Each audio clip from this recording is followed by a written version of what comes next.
mais c'est bon. Anne Romanoff. Mon cher Didier Porte, ça faisait longtemps que vous n'aviez pas lancé d'appel à ce micro. Ah, la boulette, c'est trop ballot. Ça y est, la courbe du chômage est bel et bien inversée, celle de sa popularité remonte en flèche. Non seulement la candidature de Manuel Valls n'accroche pas à gauche, mais elle s'annonce carrément calamiteuse. Bref, un boulevard s'ouvre à lui pour la présidentielle et François Hollande se rend compte qu'il a fait une belle connerie en annonçant le mois dernier qu'il ne serait pas candidat à sa réélection. Et il le regrette amèrement aujourd'hui, croyez-moi. Je lui avais pourtant dit, souviens-toi de Lionel, François. Il avait annoncé sa retraite politique à peine connu les résultats du premier tour de l'élection de 2002 et 3 mois plus tard, il commençait déjà à le regretter. Dans le domaine professionnel, il ne faut jamais réagir à chaud sous le coup de l'émotion. Souvenez-vous de ce conseil, jeunes gens. Oui, jeunes gens, c'est la traduction légèrement adoucie de petit con.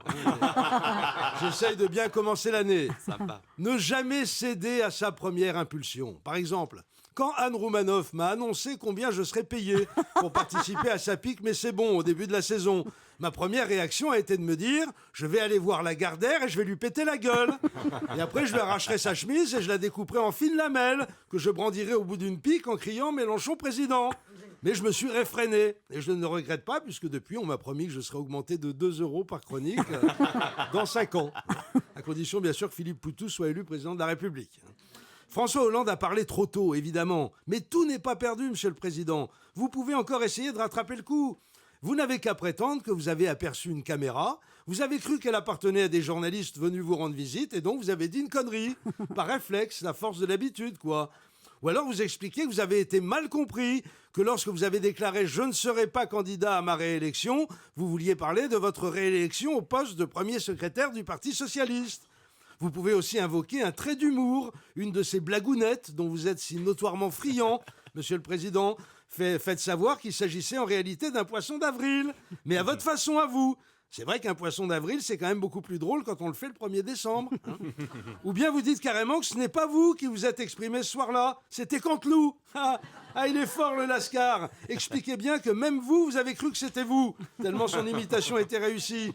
Encore mieux, prétendez que l'imitation de Canteloup dure depuis 5 ans, que vous lui avez cédé votre place à l'occasion du discours du Bourget, et qu'il vous a tellement fait rire avec son « Mon ennemi, c'est la finance » que vous lui avez laissé les clés de la boutique une fois élu. C'était donc lui, Canteloup, qu'on a vu à la télé le jour de la passation de pouvoir, ne pas raccompagner Sarkozy à sa voiture. Et pour cause, il ne connaissait pas le protocole. En plus, il était persuadé que ce n'était pas Sarkozy qu'il avait en face de lui, mais Laurent Gérard. Allez, monsieur le président, revenez sur votre décision. Vous savez bien mieux que tout le monde qu'il n'y a que les imbéciles qui ne changent pas d'avis.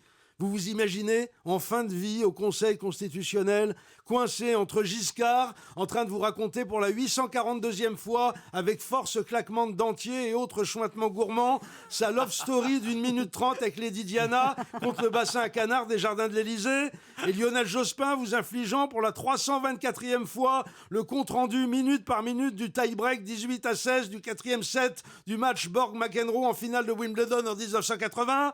Ça va être horrible, François, sans compter que Julie Gaillet ne le supportera pas. Elle risque de partir refaire sa vie avec Bernard Cazeneuve, Jean-Yves Le Drian ou un autre playboy de ce genre.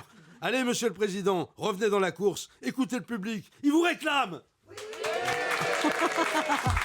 Ouais.